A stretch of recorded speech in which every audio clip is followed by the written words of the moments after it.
Akaun TikTok follower saya ada 50,000. Oi, banyak tu. Hit Nada. Oi, lama tak masuk Hit Nada. 50,000 ni. Banyak tu.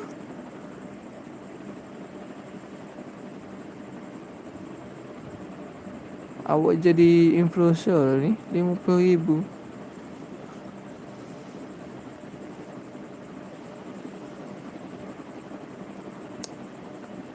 Awak buat kerana akaun banyak. Boh, berat badan berapa boh? Tak ingat.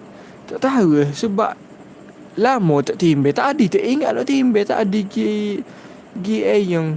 Oh dah tak ingat langsung. Tak ada yang tak ingat nak timbel. Lama dah tak timbel nanti. Nak timbel nanti. Nanti tu pergi timbel sekali.